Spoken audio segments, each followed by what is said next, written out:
बेगम यहाँ हो सकते हैं, इस पॉश इलाके में, जिनके घर का असली पता उन तंग गलियों का हो। क्या वो यहाँ पहुंच गई होंगी? हो सकता है उन्होंने किसी अमीर शख्स के साथ शादी कर ली हो सकता है मदिया बेगम ने डैडी को बुलाकर एक नई शानदार जिंदगी शुरू कर दी हो। डैडी ने भी तो अपनी मोहब्बत के बावजूद शादी कर ली थी ना। कौन किसी के नाम पर तन्हाई की जिंदगी गुजार देता है? इंसान को इंसान का साथ तो चाहिए होता है, चाहे मोहब्बत हो या ना हो।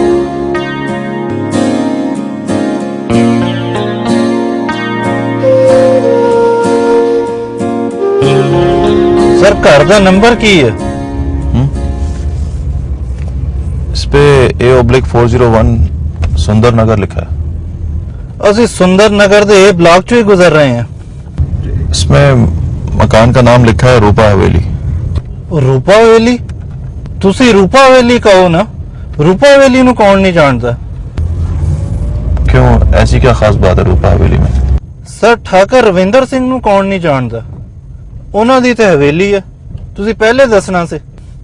ਬੜੇ ਮਹਾਨ ਨੇਤਾ ਨੇ, ਮੈਂ ਉਹਨਾਂ ਦਾ ਪੱਕਾ ਵੋਟਰ ਹਾਂ।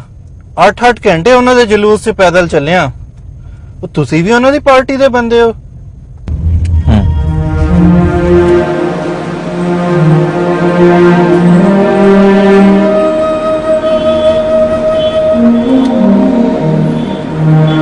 सर जी आ गई रूपा हवेली, सामने देख रहे हो जी, ये ही है रूपा हवेली।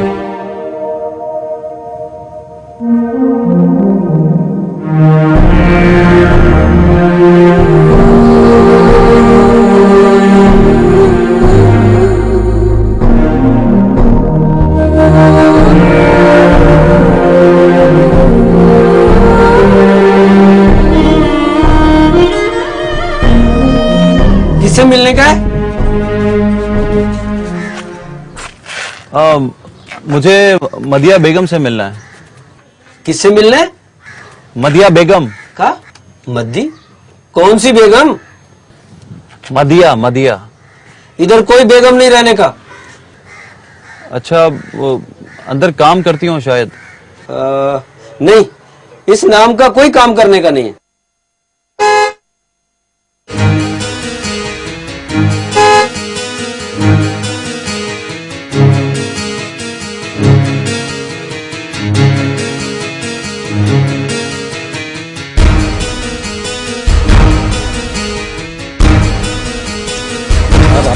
मैं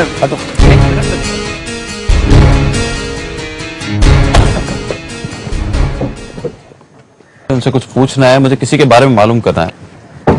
किससे मिलना है आपको?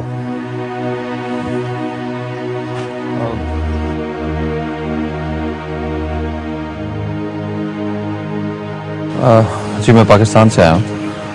मुझे मदिया बेगम नाम की खातून की तलाश है, जो पहले चांदनी चौक में रहती थी। आप पाकिस्तान से हैं? जी। कहीं आप मधु मौसी का तो नहीं पूछ रहे?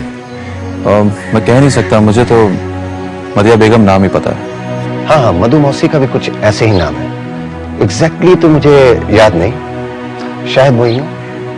आइए आप अंदर आइए प्लीज, उन्हें भी पाकिस्तान से किसी का इंतजार रहता आने का। आइए प्लीज।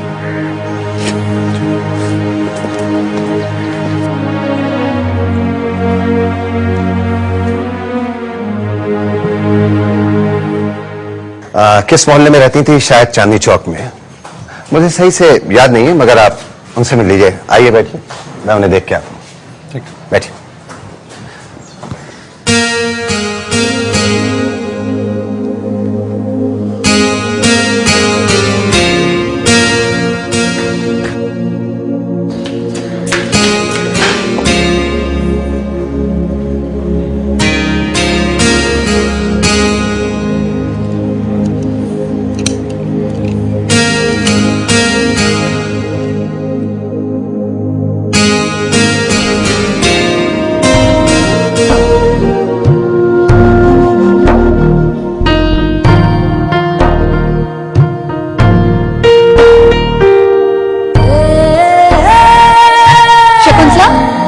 बिटिया, मेरा कमरा ठीक कर देना।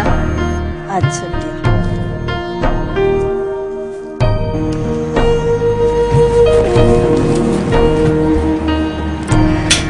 से हथियार उठा लिए, अभी तो संबंध जुड़ा ही नहीं।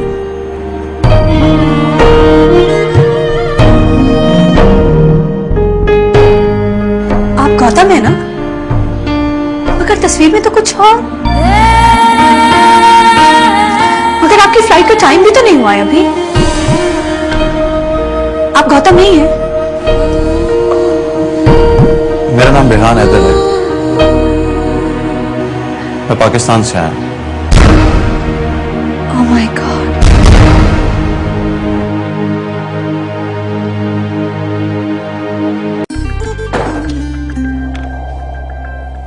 मधुमौसी,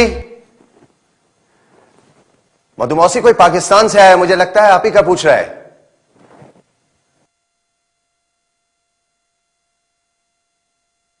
मैं समझी गौतम समय से पहले ही टपक पड़ा है, हालांकि उसकी फ्लाइट का समय भी नहीं हुआ है अभी। उफ, होने वाले मंगेतर का खौफ, वो भी वो जिसे देखा ही ना हो। हर आदमी पर मुझे गौतम का गुमान होता है। तस्वीर देखी हुई है मैंने उसकी, उसके आने की जरूरत भी नहीं थी। बस उसे पता चल गया कि आज मेरा बर्थडे, कहने लगा आज ही आऊंगा तुम्हें देखने। अभी संबंध जुड़ा भी नहीं, इनवाइट भी नहीं किया, पर कह रहा है मैं आ रहा हूं, वो भी सीधा लंदन से। I am sorry, I am really very sorry. It's all right, कोई बात नहीं। क्या कह रहे थे आप? पाकिस्तान से आए? लगता ही नहीं आप किसी दूसरे देश से आए। बिल्कुल हमारे जैसे हैं, बिल्कुल हमारे जैसे। वही दो आंखें, वही एक नाक, वही दो कान। जी जी, वही वही। आई मीन, हाँ मैं समझ रहा हूँ आप क्या कहना चाह रही हैं। तो आप मधु मौसी से मिलने आए हैं? शायद। पर वो तो घर पर नहीं है, वो तो शाम को आएंगी। आई एम सॉरी, मधुमौसी तो अभी घर पे नहीं है। आप अपना नाम और कांटेक्ट नंबर दे दीजिए, जैसे ही वो आती है मैं आपको बता दूंगा। पता नहीं वो हैं भी कि नहीं। ना भी हो, आप आ सकते हैं शाम को, मिल लेने में क्या है। मगर वो मुसलमान है ना? हाँ हाँ, मधुमौसी भी मुस्लिम ही है, तभी तो मैं आपसे कह रहा हूँ कि आप उनसे मिल लीजिए। हम शाम को आपका इंतजार करेंगे। हाँ, तो शाम को मेरा बर्थडे है ना, आप भी इनवाइटेड हैं, इसी बहाने आ जाइएगा। आप प्लीज उनको रोक के रखिएगा, ऐसा ना हो कि उनका कोई और प्रोग्राम बन जाए। वो कहीं नहीं जाएंगी, मेरा बर्थडे है ना, इसलिए शाम को तो वो आपको जरूर मिलेंगी। ठीक है।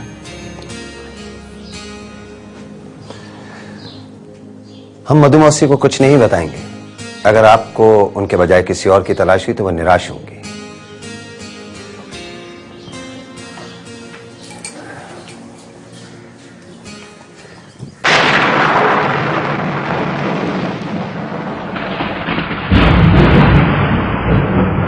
तुम अभी तक तैयार नहीं हुई शोभा? मेहमान तो आना भी शुरू हो गए होंगे। तैयार तो हूँ, बस चूड़ियां पहन रही थी। मेरा ख्याल है तुम्हारी बेटी भी अभी तक तैयार नहीं हुई होगी। गौतम ने आना है ना? अरे हाँ, उसे एयरपोर्ट से कोई लेने गया या नहीं? मना कर दिया था उसने, कह रहा था वो खुद ही आ जाएगा। निर्मल की बर्थडे है ना, कोई सरप्राइज देना होगा उसने। आजकल के बच्चे भी बस कुछ समझ में ही नहीं आता।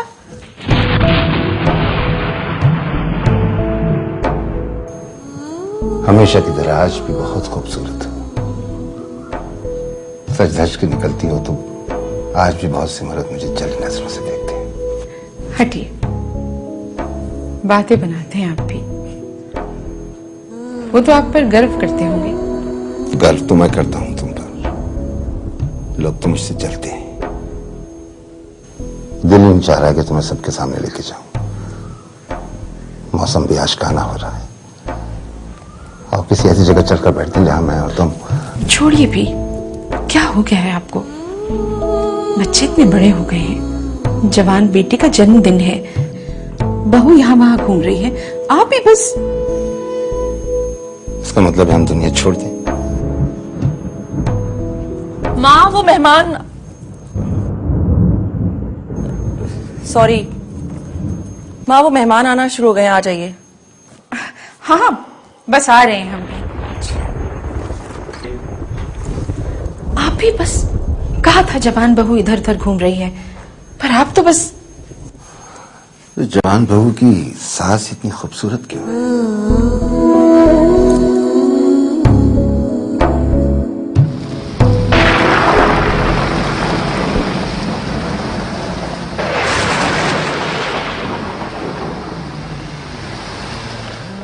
वक्त है बताने का कि मैं नहीं आ रहा। तुम्हें आज आना चाहिए था। निर्मलता का बर्थडे है और सब लोग तुम्हारा इंतजार कर रहे हैं। भाई तो तुम्हें कल बताना चाहिए था ना कि तुम नहीं आ रहे हो।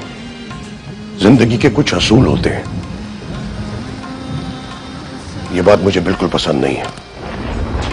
अपनी कही हुई बात को निभाना चाहिए।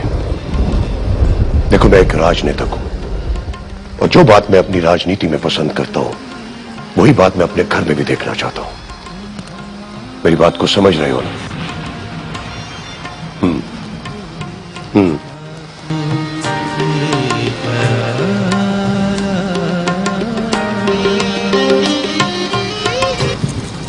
संध्या आए तो मुझे बताना। ठीक है, ठीक है, आइंदा ख्याल रखना। मोहन, मैं आप ही को बुलाने आ रही थी ग्रैंडपा। किसका फोन था? गौतम का। किसी जरूरी बिजनेस मीटिंग की वजह से नहीं आ रहा। रुका। कोई बात नहीं। बहुत बड़ा बिजनेस है उनका वहां पर। शायद ही किसी हिंदुस्तानी का इतना बड़ा बिजनेस होगा यूरोप में। लातादाद अंग्रेज उनकी तनख्वाह पर पलते हैं। गौतम का दादा और मैं बेस्ट फ्रेंड थे। बस उस उल्लू के पट्टे को मरने की चलती थी। जी ग्रैंडपा, पता है मुझे आपकी दोस्ती का। उसके पोते से तेरी सगाई होने जा रही है। बहुत खुश हूं मैं बहुत खुश हूं। तभी तो मैं भी बहुत खुश हूं। तू मेरी पोती नहीं, बेटी है मेरी। चला, ये बता कि मेहमान आ गए? अभी आना शुरू हुए हैं।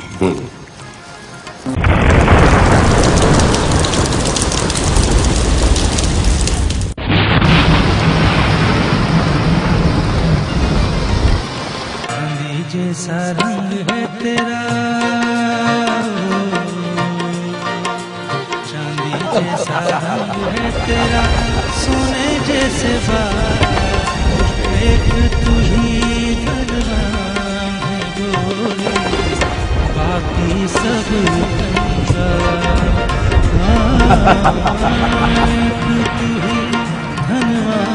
बारिश की वजह से मेहमान परेशान हो रहे हैं। बाकी संगीत की महफिल डिनर के बाद रखेंगे। तुम्हारा क्या ख्याल है? मेहमान ग्रैंडपा की मौजूदगी में हिल भी नहीं सकते। ग्रैंडपा ने बड़े बड़े जलसों में जनता को पत्थर की मूर्त बना के रखा है जनाब। ये तो फिर उनके घर के मेहमान हैं। और पतिदेव, ग्रैंडपा अगले चुनाव में आपको खड़ा करने वाले हैं, अपना सियासी वारिस बनाकर। अब आपको भी वही मंत्र सीखना होंगे जो ग्रैंडपा जानते हैं। जनता ग्रैंडपा की मुट्ठी में, मुझे सिर्फ चुनाव में खड़ा होना है। भाभी, मौसी कहाँ है? मैं उनके बिना केक नहीं काटूंगी। कहाँ है मधु मौसी? अभी तक घर नहीं पहुंची? इतनी बारिश में? मधु मौसी कब की आ गई थी। ये एनेक्सी में ही होंगी। उनकी पूजा का वक्त है ना, वो छोड़कर तो नहीं आएंगी। आप यहीं रहेगा, मैं थोड़ी देर में आता हूँ। सर जी जरा जल्दी आ जाना, बड़ी तेज बरसात है। बस छेती आ जाइए। मैं उन्हें ले आती हूँ। ओके।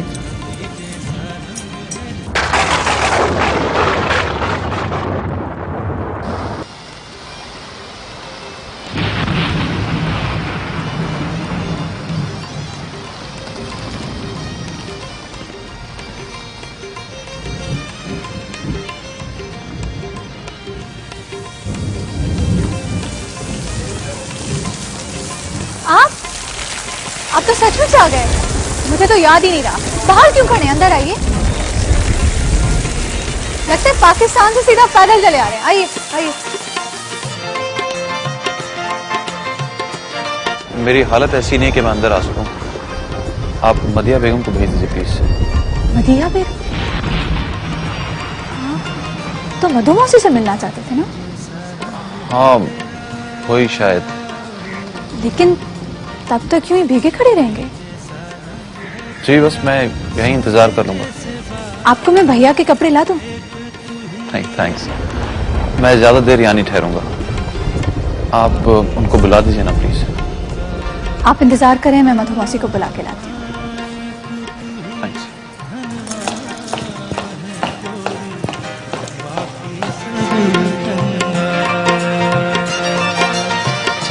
जैसा रंग है तेरा। मौसी, मौसी, मुझे पता था आज के दिन भी आप अपनी पूजा नहीं छोड़ेंगी, और एक मैं हूं जो आपके बिना केक भी नहीं काट सकती।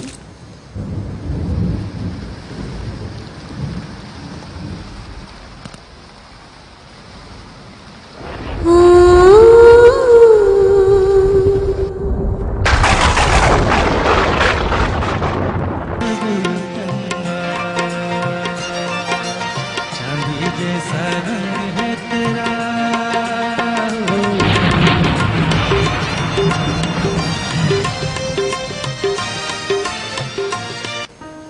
अब चले ना,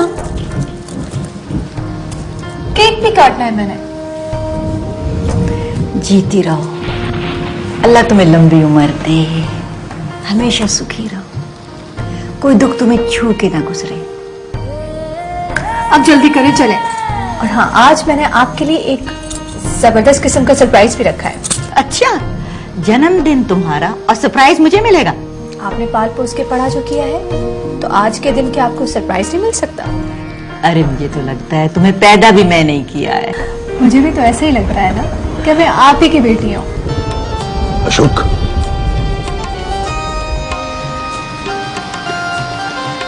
बाहर देखो कोई शख्स खड़ा है, उसको पता करोगे ये कौन है? आके मुझे बताओ।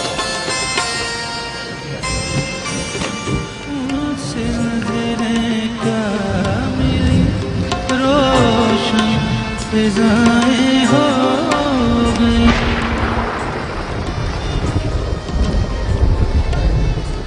कौन है? कौन हो तुम? मेरा नाम रेहान है, मैं पाकिस्तान से आया हूँ। क्या तुम पाकिस्तानी हो? जी। तुम यहाँ अंदर कैसे आए? किसने आने दिया तुम्हें? जी, मेरी जिनसे बात हुई थी, क्या नाम था उनका, उन्हीं के कहने पर यहाँ मैं आया था। गार्ड्स! देखें, आप गलत समझ रहे हैं, मैं गार्ड्स! गार्ड्स!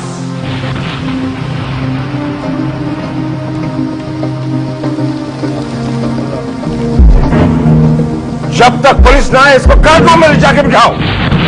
खामोश!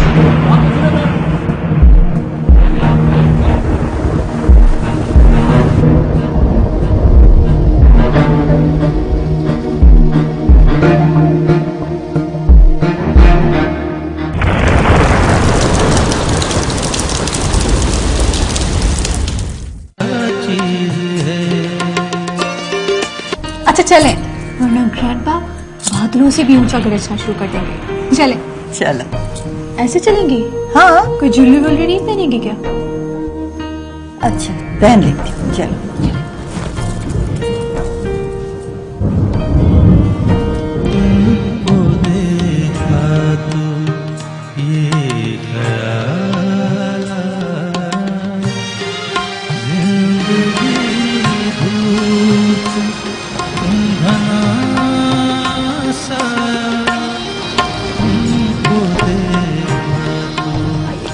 अरे बेटा, संभल के, गिर पड़ूंगी, हड्डी वड्डी टूट गई तो मुसीबत हो जाएगी। कोई बात नहीं, मैं हूं ना आपकी सेवा करने के लिए। और वैसे भी मेरे होते हुए आपको कुछ नहीं सकता। बहुत ताकत है मेरी मोहब्बत में।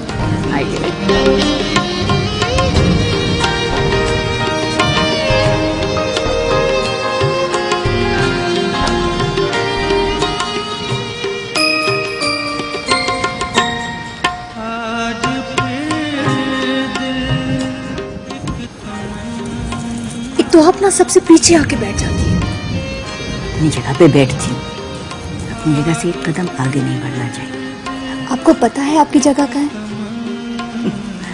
जानती हूँ। नहीं जानती। हम सबके मन पर राज करें आप, कुछ पता भी है?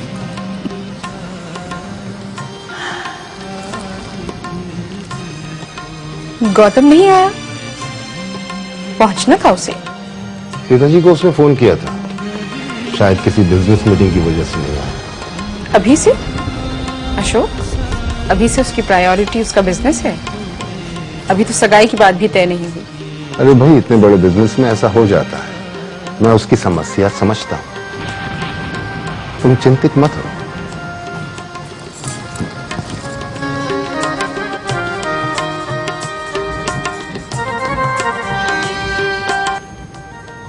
निर्मल जान, मैं सोने जा रही हूँ। ये महफिल तो लगता है लंबी चलेगी। थैंक यू मधु मौसी, आई रियली लव यू। जानती हूँ, तभी तो तुम्हारे पीछे साए की तरह फिरती रहती हूँ, वरना इन महफिलों और रंगीनियों में मेरा क्या काम। खाना ठीक से खा लिया था आपने? अरे मैंने क्या खाना, 2-4 निवाले हलक से उतारने होते हैं बस। अच्छा सुनो, मेहमानों के जाते ही तुम बारिश में भीगने मत निकल जाना। पिछली दफा का बुखार याद है? भीगी बिल्ली की तरह कांप रही थी तुम। Oh my God, मैं तो भूल गई। वो बेचारा तो भीगी बिल्ली बना खड़ा होगा अभी तक। कौन? आप जाइएगा मत, मैं अभी आती हूँ। आप जाइएगा मत। हाँ? निर्मल, बाहर बहुत तेज बारिश हो रही है।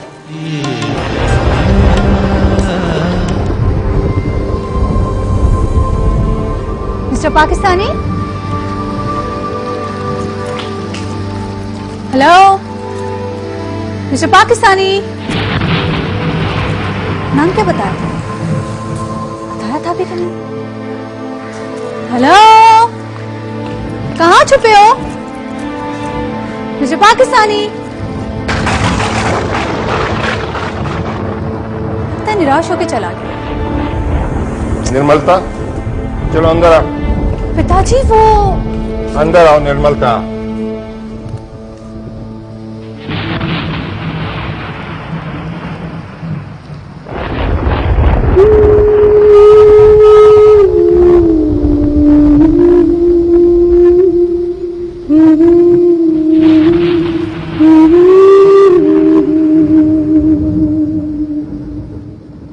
आप समझते क्यों नहीं पिताजी? वो लड़का मेरे और भैया के कहने पर आया था। उसे किसी मदीहा बेगम की तलाश थी। हमने सोचा शायद मधु मौसी हो। वो दोपहर को आया था, मधु मौसी घर पे नहीं थी, इसलिए हमने उसे शाम को आने को कहा था। समझने की कोशिश करो निर्मलता, वो लड़का कोई सीक्रेट एजेंट भी हो सकता है, टेररिस्ट भी हो सकता है। और ये घर इस देश का बहुत अहम घर है। इस घर में पिताजी जैसे नेता रहते हैं। इस घर में किसी आम आदमी का यूं घुसाना और खुद को पाकिस्तानी कहना बिला वजह की बात नहीं हो सकती निर्मलता।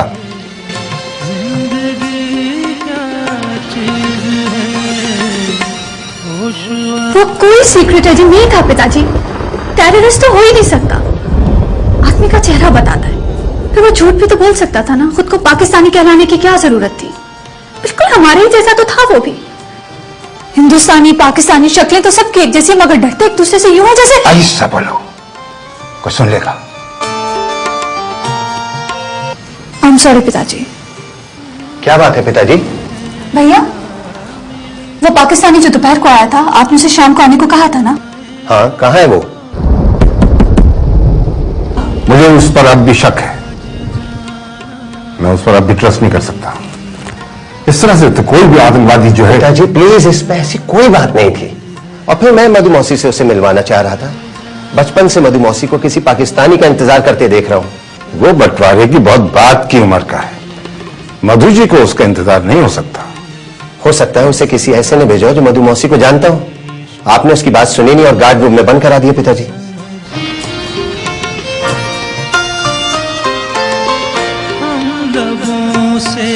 वक्त बहुत बदल गया है। बॉर्डर और बाउंड्रीज से ज्यादा आदमी की अहमियत है, आदमी की भावनाओं की अहमियत है। मैं अब और बैठ नहीं पाती मेरी जान। तुमको जो सरप्राइज देना है, जिंदगी रही तो फिर किसी और वक्त देना। मैं चलती हूँ। मधु जी, मुझसे कुछ कहा आपने अशोक साहब? यहाँ ये जरा। जी, सब ठीक तो है अशोक साहब? कोई पाकिस्तान से आया है। क्या? कहां से? फिर से कहिए। कोई पाकिस्तान से आया है, किसी मदिया बेगम का पूछा है। आप मिल लीजिए।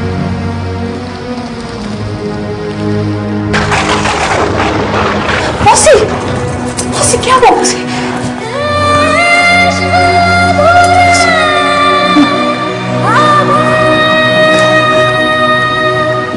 कौन है वो? कैसा है? कहाँ है? करण, तुम उस लड़के को लेकर नेक्स्ट में जाओ। जी पिताजी। जी पिताजी। तुम मधु जी को लेकर नेक्स्ट में जाओ, यहाँ मेहमान बैठेगा। जी जी।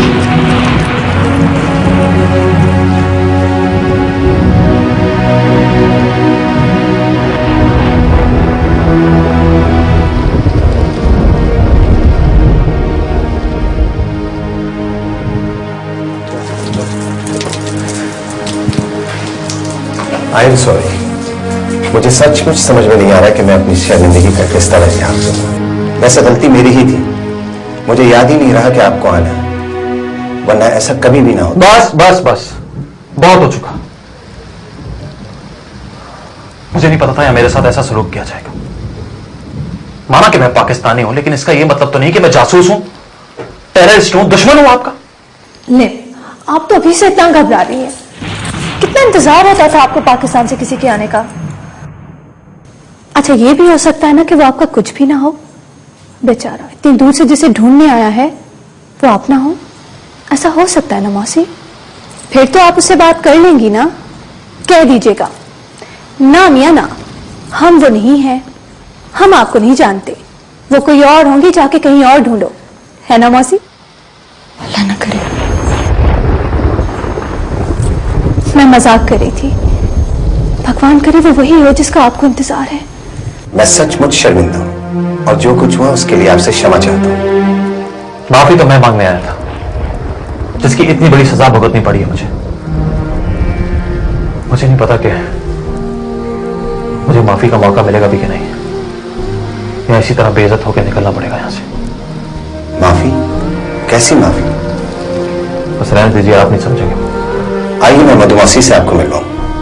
आइए।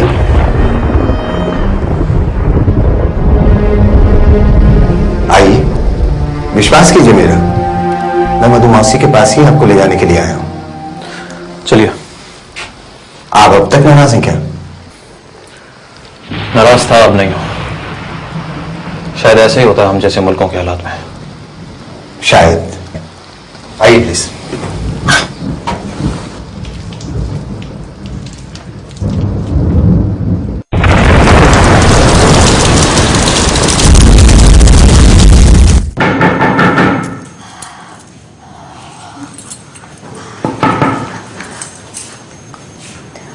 आइए आइए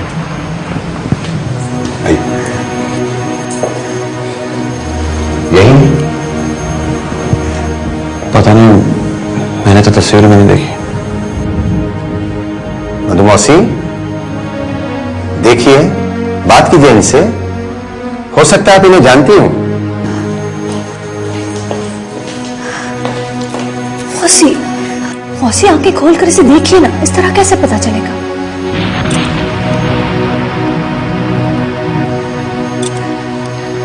आप इनकी बात सुन लीजिए, ये आपको बताएंगे ये कौन है, कहां से आए हैं। सुन तो लीजिए।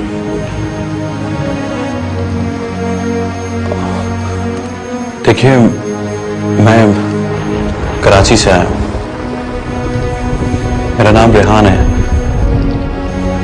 रेहान हैदर।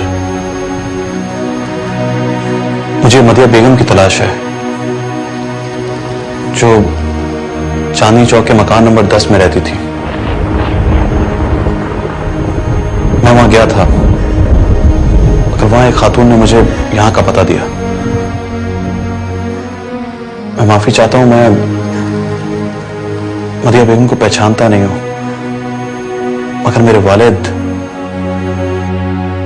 वालिद का नाम हैदर सुल्तान था।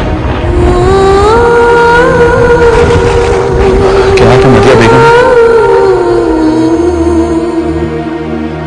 मुझे अपने वालिद की कुछ बातें मदिया बेगम तक पहुंचानी है। अगर आप ही मदिया बेगम है और हैदर सुल्तान को जानती हैं तो प्लीज कह दीजिए।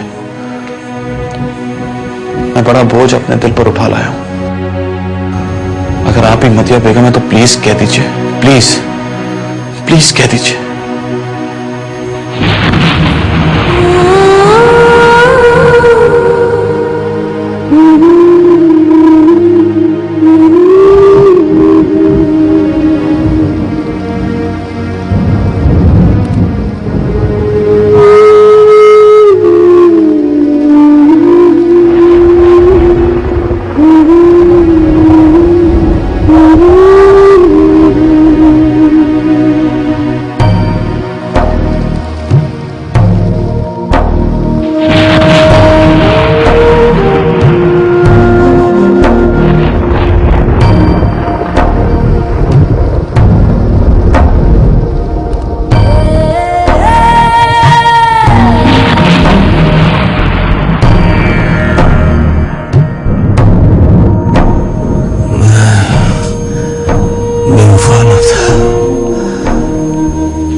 से निकलने के बाद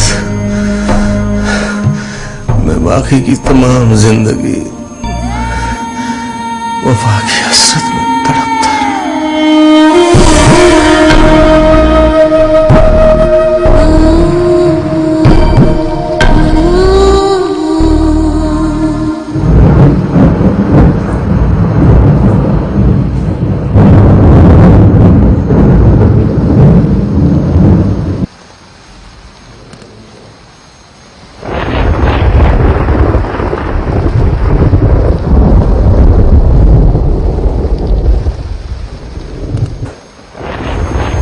डैडी ने कहा था कि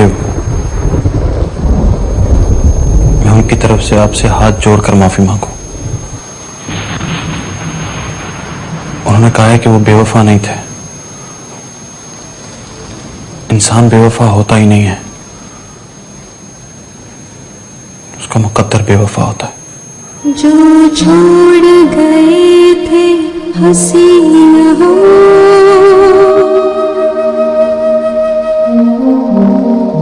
कमरे में टहलती रहती है।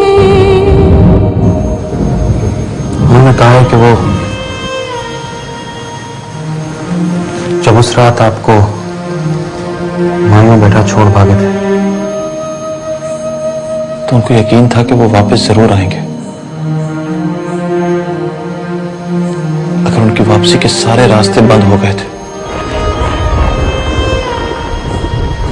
उस रात वो कुछ सोचे समझे बगैर अमृतसर जाने वाली ट्रेन पर सवार हो गए थे।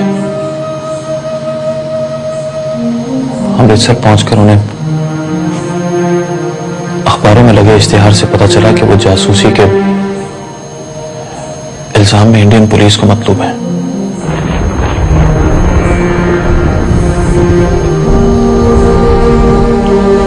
अमृतसर में उनके कुछ दोस्तों ने उनकी जान बचाने की खातिर उन्हें सरहद पार करवा दी और वो पाकिस्तान चले गए। वहां उन्हें पनाह भी मिल गई और नेशनैलिटी भी। वहां पहुंचकर उन्होंने कई बार कोशिश की कि वो आपके पास हिंदुस्तान आ जाए, मगर हुकूमत पाकिस्तान के जिन बड़े और अहम ओहदों पर वो काम कर रहे थे, उसकी वजह से ना तो हुकूमत पाकिस्तान ने उन्हें इजाजत दी और ना ही हिंदुस्तान में वीजा, और सरहदें भी तवील अरसे के लिए बंद हो चुकी थी। बहुत कोशिश के बावजूद वो आपसे राब्ता ना कर सके।